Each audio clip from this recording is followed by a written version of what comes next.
Náà màmá iléeṣẹ́ Alhatyq lè ń bá lọ. Ẹ ti lọ tẹ́lẹ̀ ní àbágbà àkọ́tà máa kọ́ lórí. Bó wà ní gbogbo ètò láti àlẹ́ ti bẹ̀rẹ̀ sí ní ṣe ní palẹ̀ mọ́. Kódà ẹ̀ ní pọ́blẹ́mù kankan pẹ̀lú wa.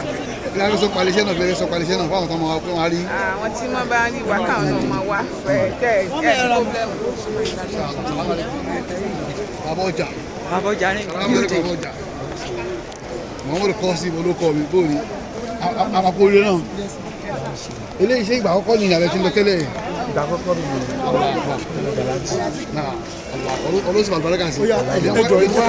Why Alhatyq?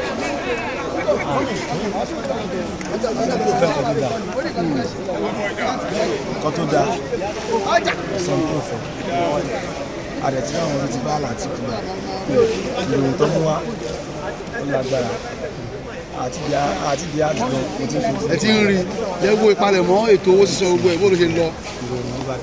Eléyìí ẹ̀yin ti experience ẹ̀ báyìí kí lè sọ fáwọn tó wà ń ta nípa iléeṣẹ́ yìí. Ẹ ti fojú ara yín Alhatyq travel and cross number 1 ni. Mo ní pẹ̀lú iṣẹ́ yìí nìkan àtúndì gbajúgbajà òṣèré tíátà mi náà yóò bí bàtà ẹ̀ ó yà ẹjọ́ sọ́nlé ṣáàlú. Sọ́nà ìyẹn tí ń gbọ́ ẹ̀ káàkiri àwọn náà ní bàbá tí wọ́n bá tó ṣètò ọ̀sán yìí ṣe ọjà ẹgbẹ́ ìkókù ju ó ti dùn báyìí ó ti dùn ṣe ó lọ tó ṣe wọ́n máa sún sẹ́yìn ní láti ìdè fẹ́lẹ́ fẹ́ ṣe é.